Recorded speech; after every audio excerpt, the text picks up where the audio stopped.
नमस्कार दोस्तों, मैं हूं हीरा परिहार। क्या आपको भी लगता है कि एनपीएस सिर्फ सरकारी कर्मचारियों के लिए है, या फिर आपने सुना है कि एनपीएस में पैसा फंस जाता है और इसको निकाल नहीं सकते हैं? अगर हां, तो आज का यह वीडियो सिर्फ आपके लिए ही है। आज हम बात करेंगे नेशनल पेंशन सिस्टम यानी कि एनपीएस के बारे में फैली हुई भ्रांतियों के बारे में, उसकी गलतफहमियों के बारे में, और जानेंगे कि इनकी असली यहां पर सच्चाई क्या है। तो चलिए इसकी शुरुआत करते हैं।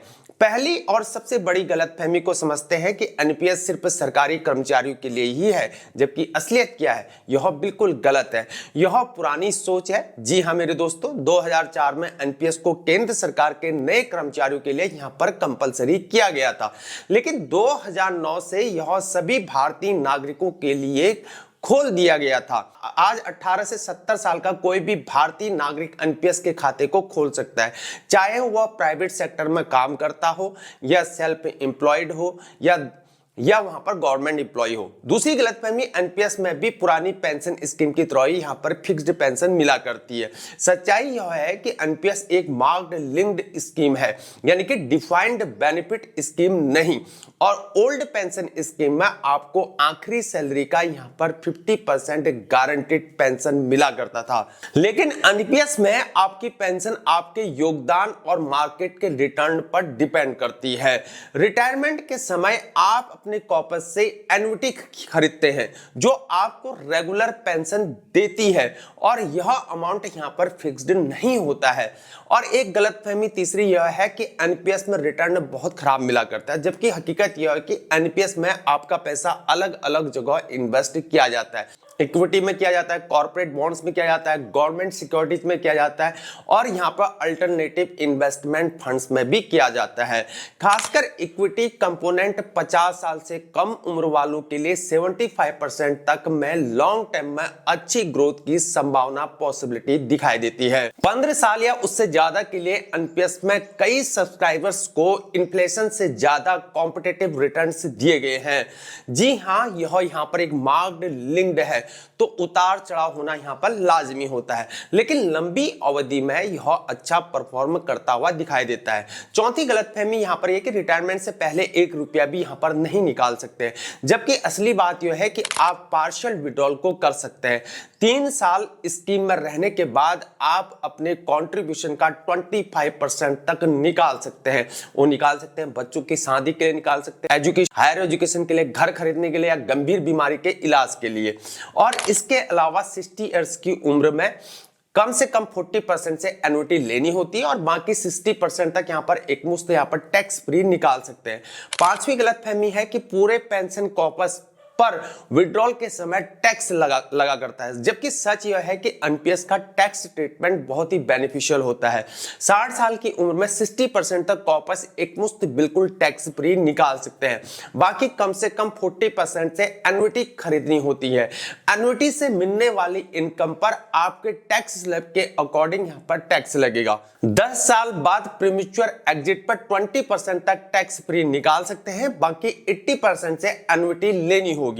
और एक गलतफहमी यह है कि एनपीएस यहां पर बहुत ज्यादा रिगिड है, कोई यहां पर फ्लेक्सिबिलिटी नहीं है, जबकि हकीकत यह है कि एनपीएस में काफी फ्लेक्सिबिलिटी मिलती है। आप अपना एसेट एलोकेशन और पेंशन फंड मैनेजर यहां पर खुद चुन सकते हैं, और साल में इसे 2 बार फंड मैनेजर और एलोकेशन को यहां पर बदल भी सकते हैं। एक्टिव चॉइस या ऑटो चॉइस यहां पर ले सकते हैं, कभी भी वॉलंटरी कंट्रीब्यूशन कर सकते हैं, और टैक्स बेनिफिट्स यहां पर ले सकते हैं।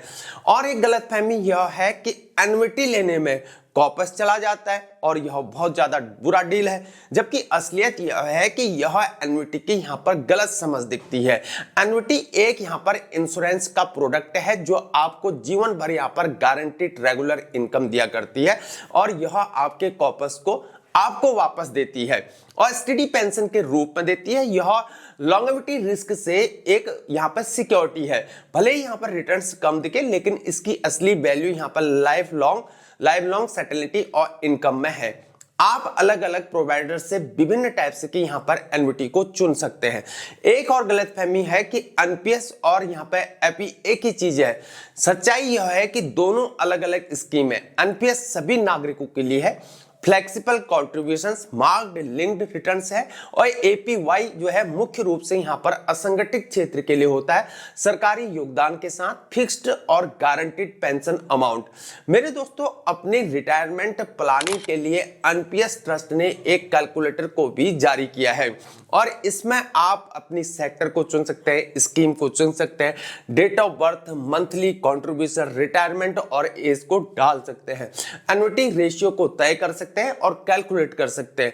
यह एक यहाँ पर एस्टिमेशन टूल है जो प्लानिंग में मदद को क्या करता है। देखिए, एक बात तो यह है कि गवर्नमेंट ने जो कर दिया, जो रूल्स निकाल दिए है नहीं, अभी यूपीएस आ गया, पहले ओल्ड पेंशन स्कीम चलता था, फिर एनपीएस आ गया, फिर यूपीएस अभी आ गया। देखिए, इन सब चीजों में ओल्ड पेंशन स्कीम जो होती है, गारंटेड पेंशन होती है, वो सबसे बेस्ट ही होती है, चाहे यूपीएस है चाहे एनपीएस है, लेकिन ओपीएस जो सबसे बेस्ट है। लेकिन जब सरकार ने निकाल ही दिया है, भले ही यहाँ पर जो सांसद हैं, राज्यसभा के या विधायक हैं, ये दुनिया भर के इस प्रकार के हैं, उनको तो पेंशन मिल ही रही है और आम जनता की टैक्स से मिल रही है, लेकिन वही जो आम जनता है जिससे टैक्स ले रहे हैं, उन कर्मचारियों को यहाँ पर पेंशन है वो नहीं मिल पा रही है।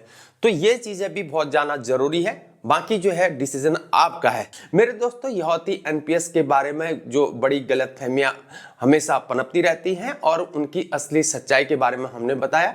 और याद रखिए, एनपीएस एक पावरफुल, फ्लेक्सिबल और tax efficient retirement planning tool है। यह आपकी रिटायरमेंट स्ट्रेटेजी का एक डिसिप्लिन्ड कोर लेयर भी हो सकता है। इसे सही तरीके से समझना बहुत जरूरी है, और जो भ्रम है, मिथ है, उससे ऊपर उठना जरूरी है, और इन्फॉर्म्ड डिसीजन लेना बहुत जरूरी है। अगर ये वीडियो आपको इन्फॉर्मेटिव लगा हो तो लाइक करें, इसे शेयर करें और चैनल को हमारा सब्सक्राइब करना ना भूलें। कमेंट्स में बताइए कि आपके मन में एनपीएस को लेकर और क्या क्या सवाल है। धन्यवाद, फिर मिलते हैं अन्य जानकारी का, तब तक के लिए बने रहे वहां से। जय हिंद, भारत माता की जय।